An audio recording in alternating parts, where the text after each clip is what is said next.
we supporting for Totally East Brunswick? We're here at the Municipal Complex where we're enjoying the fabulous farmers market, and we're also heading over to the pond where we're going to see some of the most beautiful artwork at the Fine Arts Festival. We hope that you can come join us for this detailed look at this wonderful day in East Brunswick.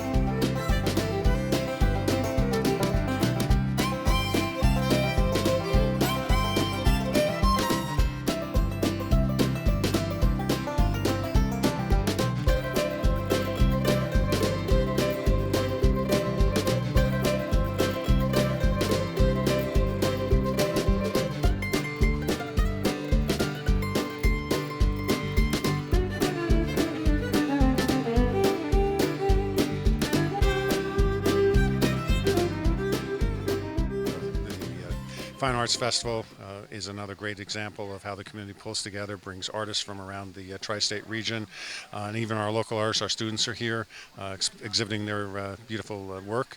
And it gives the community an opportunity to not only see those exhibits, but also have an opportunity to talk to their neighbors.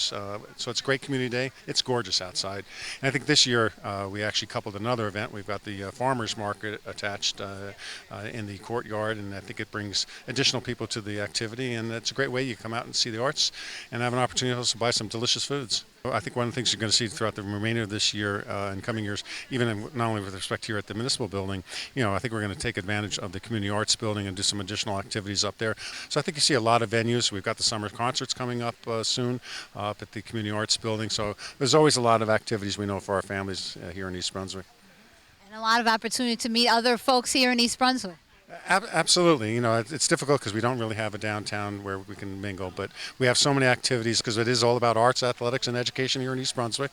So again, there's always things to do in East Brunswick. This is the 11th annual Fine Arts Festival, and they've done a great job, the Arts Commission, in putting this together and working with the Rec Department. So Estelle, it's a beautiful day, a lovely turnout. Tell us a little bit about what's so special about this festival. About this festival? The fact that we have many artists who have joined us today, and craftspeople, people of quality, and we have maintained a high standard, and we are interested in having people attend it, so the community appreciates it because they know they have a quality festival each year at this time, and we're proud of maintaining this standard, and it's wonderful for the general feeling of the good feeling for the township, where we all congregate together and enjoy one another's company. And this year, in addition to that, we have food being sold here, so people can have every source of entertainment in the way. And we just want to keep enjoying this year after year and enlarging on this and maintaining the quality of it. I'd like to see the quality improve each year. They get higher and higher qualities, the standards. We keep a high standard, and the committee has worked on it for many, many months, and the recreation department has really done most of the hard work. So it's a nice afternoon spent very pleasantly with the people you enjoy, who have similar feelings and similar interests, and love to pass a few hours of their time here. Today it's the second farmers market of the year. As everybody probably knows, we have a lot of vendors who came back. The pickle guy, the baker, the honey lady, the great coffee. And it's at the same time and next to the Arts Festival, which I think is a great combination, art and food. And we're just happy to be here and see everybody else. And we have a nice crowd, and it's a lovely day. What's the importance of having locally grown food available for people to try out and taste for themselves? Well, of course, we're supporting the local economy is one thing. We're also, it's environmentally friendly because we're not transporting the food from far away. And some would argue that it's also more nutritious and more tasty. So it's my very first year farming on my own. I came to farming sort of the back roads. I really wanted to offer something to my community while getting to experience some real land stewardship and supporting the natural world. And farming really fuses those two things together because it lets me offer delicious, healthy food to my community while taking care of a piece of land and developing a relationship to that piece of land. So for those who are not familiar with the farmers market compared to their own grocery store, why is it so much fresher and more delicious here? Well, I can tell you that some of the stuff that's here I harvested just this morning, and at the grocery store, you're getting stuff that was harvested weeks ago. And from the moment of harvest, the nutrient value begins to decrease, and that's just the way it is. It's because you've cut it off from its source of life. And I can also say that I use safe practices. I follow organic guidelines. I'm aiming for certification in 2016. I'm what you call transitional organic, which means I'm working towards organic certification. But I'm on land that has not been in organic production long enough to be certified. So April, tell us a little bit about your artwork. My artwork is ceramic and it's based on sea urchins, and they're sculptural, and many of them are boxes that open. They're wheel thrown and altered, and I add to them to give them the spines. And what gave you the idea for this particular type of artwork? When I was in grad school, I was looking for a concept for my thesis, and I started throwing closed forms and cutting them open. For some reason, the spines came to me, and we went sea urchin from there. Did you always like, growing up, did you always like the sea and the animals in the sea? Oh, my grandparents lived down the shore in Seaside, so I was always a beach girl. So yes, absolutely. So some shore-inspired art. Jersey Shore inspired. Absolutely.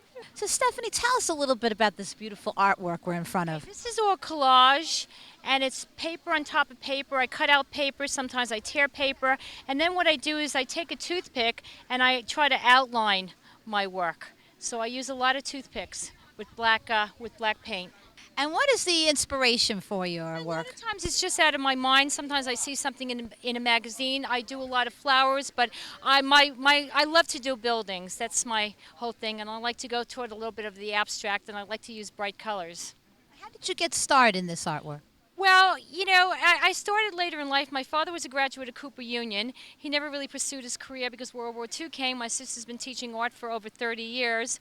So there was a time I just started to do things in country, and then I expanded to do on canvas, and I enjoy it. I work sometimes like to 2, 3 o'clock in the morning. The husband's sleeping, the dog's sleeping, and the kid is sleeping. Nobody's asking for water, nobody's looking to go out. So that's like my quiet time. That's when I enjoy it, yes. And you've been to this fair several times. 4 years already. What brings you back to this Well, event? it's a good crowd and everything like that, and I've sold a couple of things here, so I've been very happy, yes. So Jake, tell us a little bit of how you got involved in glass blowing. Well, at a young age, I got interested in glass beads or pendants or things of this nature, and then my parents bought me a bead making kit, and from that point on, I just went to a snow farm craft camp up in New England, then got my bachelor's of fine arts, and now I'm a professional glass artist.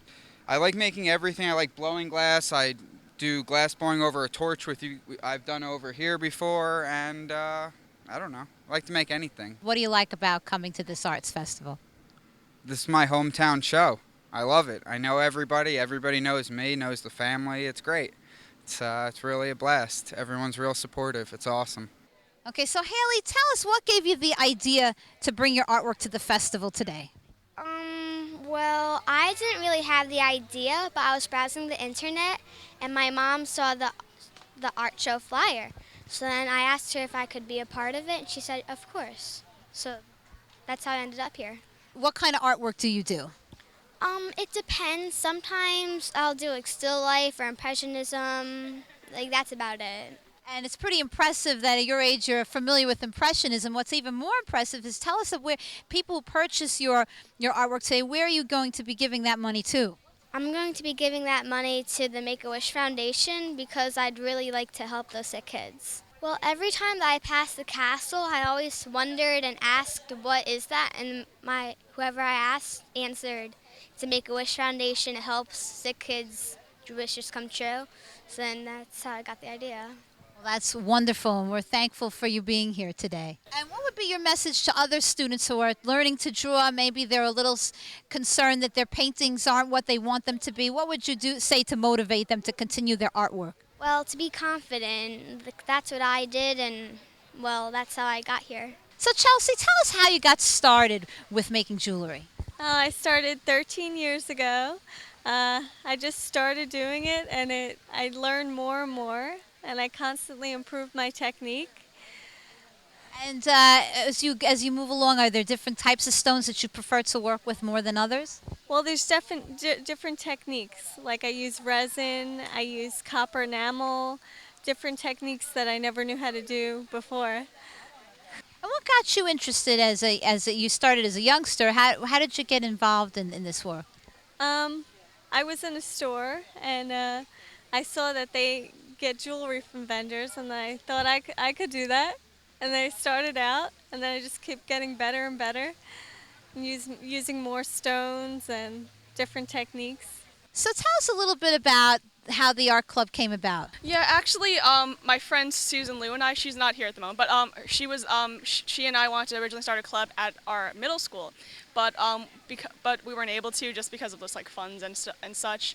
So my dad, who was also in 4-H, was really supportive and just said, "Oh, well, guys, there's the local 4-H in Middlesex, so just why don't you guys just do that?" So I mean, yes, he was our inspiration because he really helped us out through that because we really weren't sure like how to interact with 4-H. We knew we had one, we were just kind of going like, okay, just like sort of be the intermediate between us and the organization. So, yeah. And what kind of artwork do you guys do? Well, we started out just like a small group of friends, just like Susan, myself, and Jasmine, and we all just we all sort of had the we all sort of shared the same interest in just like illustration and painting. But now, although we're still a really young group, we're about 2 years old, as we progress, we're trying to get more people, more different kinds of mediums. So a lot of people like pencil, printmaking, collages, any kind of thing. So we're really open to anything. It's just that when we started, we were more like, it was small, so a lot of just like, yeah. Now, what age group are you looking for? What kind age kids are you hoping to attract? Generally the younger, like middle school and high school is about.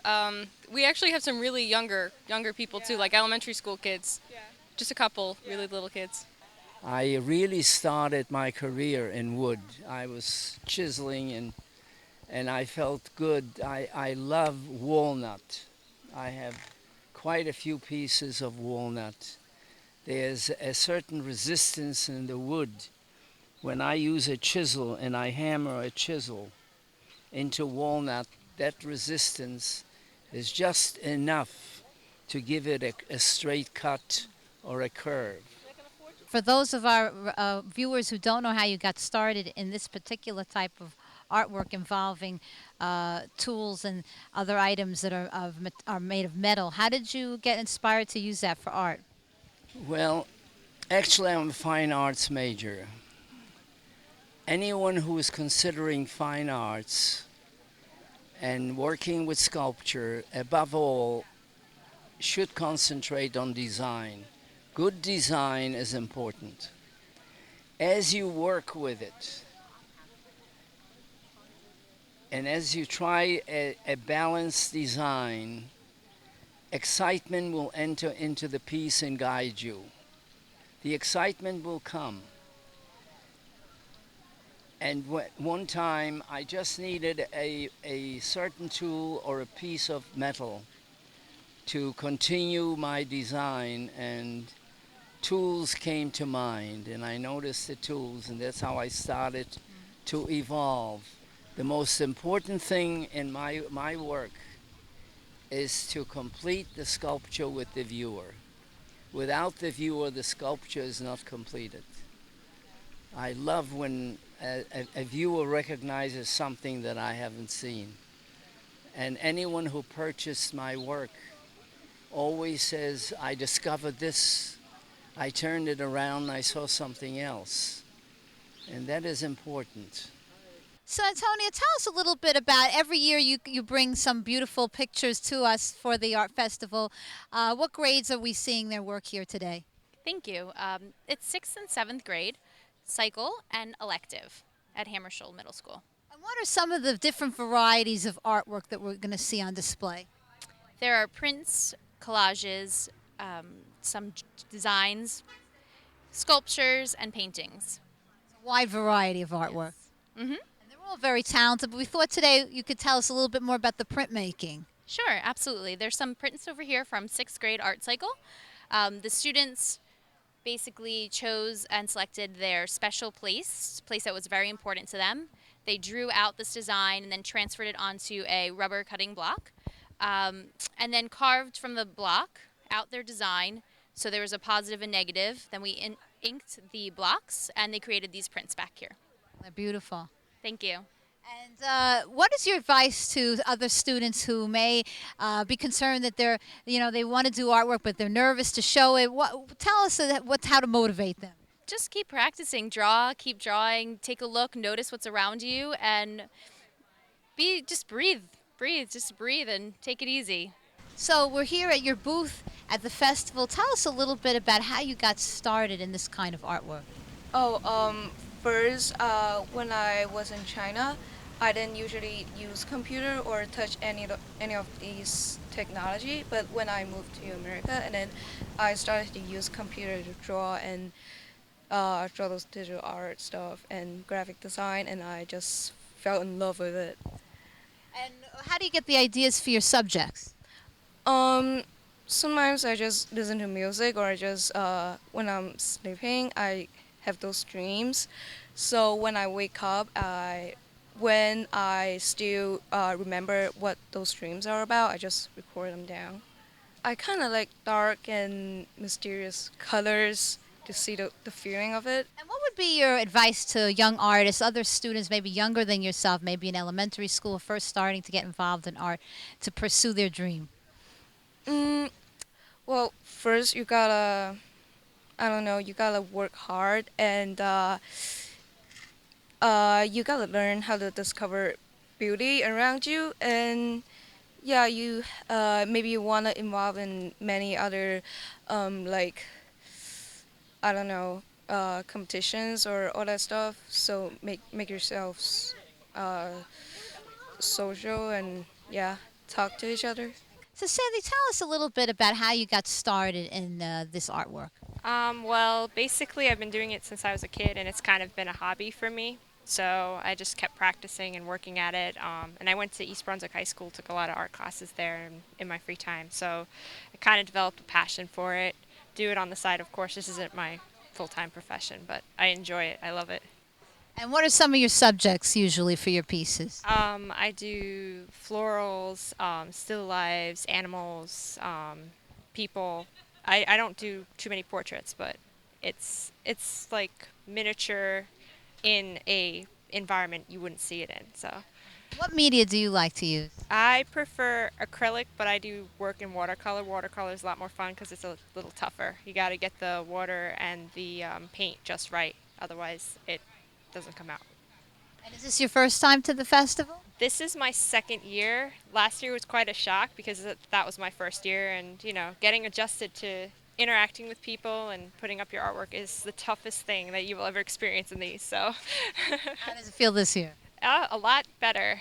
The test run is over. I think I'm a little bit more experienced. So So you mentioned this is a hobby for you. What's your full-time profession? I'm actually a chemist, and I work at L'Oreal, so I work in cosmetics. It's interesting to work in an industry and then have your profession be separate from your hobby, because you can put more into it without the pressure of making an income. So that's what makes it nice to be not 100% an artist. So So you have a science background. How does that affect or influence your artistic work?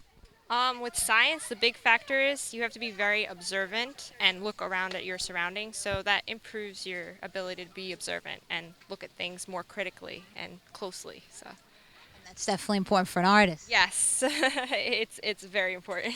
Well, it shows us that even though your career may be in a field totally separate from your passion or your hobby, it actually helps. Yes, it does. The little things you pick up, it really helps. I mean, even professionally presenting yourself, for job interviews comes in handy when you're showcasing artwork too. So you know how to talk to people and present yourself.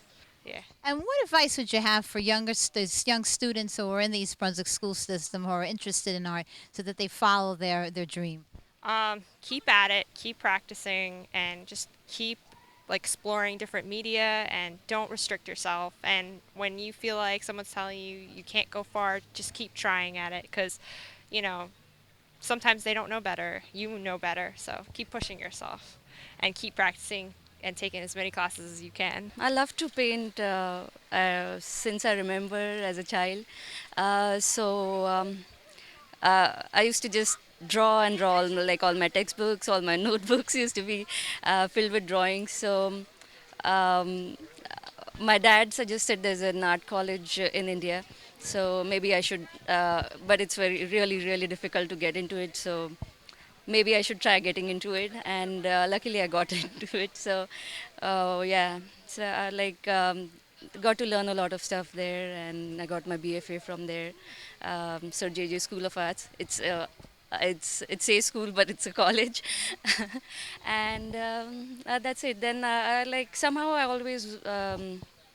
After graduation, I was working as an animator, and I got to meet this watercolor artist who taught me how to. I used to be really scared of watercolors before that, and he taught me how to do watercolors, and I've been doing watercolor landscape since then.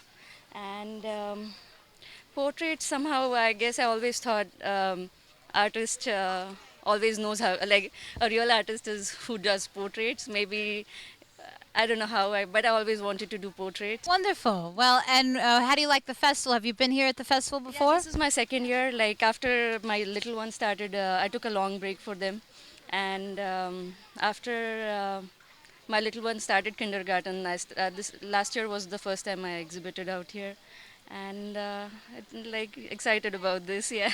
Clifford's an artist. He's been an artist his whole life.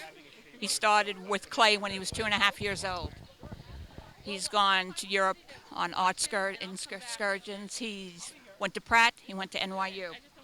When Cliffy was 25, he had a severe car accident that left him in a coma for 5.5 months. But the thing that was the most damaging was it left him paralyzed on the right side, and he is right-handed. When Cliff woke up, fortunately, the creative part of his brain was not damaged. And being the artist and having the creativity embedded in his soul, he had to learn a new technique that would be easiest for him to express himself. He works with clay, but having to learn to use his left hand, he could not do the fine pencil and oils that he used to, and ink. So he just started working with yarns. And in his work, you can see the progression as his work got better and better through the years. And also, Clifford is left with short-term memory. He remembers everything prior to his accident, and basically, without cueing, not too much after his accident. So every day is a new day for him. He's blessed with a new day. He doesn't remember anything bad, anything good. He just remembers the moment, which is a gift. And with Cliffy's artwork, as you can see, the canvas is plain. And we use burlap because it's the easiest for him to manipulate. And he uses threads, multicolors, that he twists and makes texture. And you never know what's going to develop, because every day it's something new. And he'll just sit down and start working, and it takes over. And this is, we're very fortunate. We have this gift. And it's what he does. It's who he is. It's an expression of who he is. So tell us, Clifford, about your artwork. What medium do you use? What do you use to make your artwork? Yarn, and I use, basically it's needlepoint, but you can't really call it needlepoint. It's like, I don't know what it is, or what. Well, it comes out amazing. Yeah, well, it comes out beautiful. And it comes out of my head. What do you like most about doing this artwork? It's quiet. I mean, it's just me thinking about it and talking about it to myself, and I make the stitch, and I do a lot of stitches. You do. So you must have a lot of thoughts. You're expressing your thoughts through your work. Yeah, that's basically what it is. Now I understand that you started this artwork after you had a serious car accident. What was the feeling? Why did you want to start this artwork in the first place? Because I'm basically, yeah. Well, I'm right-handed. I got brain damage on the left side, and it controls the right. You know, and as you can see, I shake. All it, and so the with the way I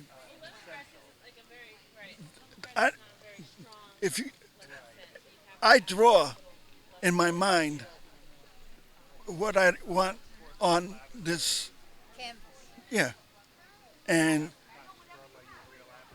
it doesn't shake when you use yarn. So Christian, what are your thoughts about your dad's artwork? It's pretty inspirational. Growing up, I'd watch him do this, and it's inspired me to do a lot of work. And with his car accident, there's like two eras of his work: the car accident work, and then there's a post. And it's cool to see how different it is. Like, I'm inspired by both. Like, I have his portfolio from when he went to Pratt in my house, and I would look at that, and it would inspire me. And then this, constantly seeing his work ethic and how much he works. So it's, yeah. He's really an inspiration to us all. Yeah, pretty much. And what would be your message to other kids who want to learn artwork and they're first starting? Any inspirational message for them? Just continue to do it every day and don't stop, because you might not do it for like a year, and that's a year of progress that you missed out on.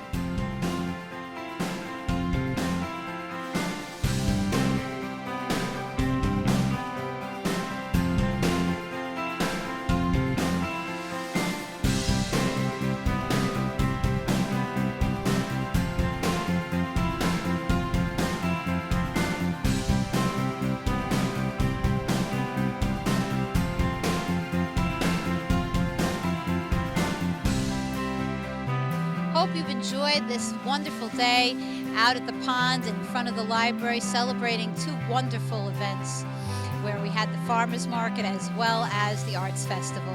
We really hope to see you here again next year.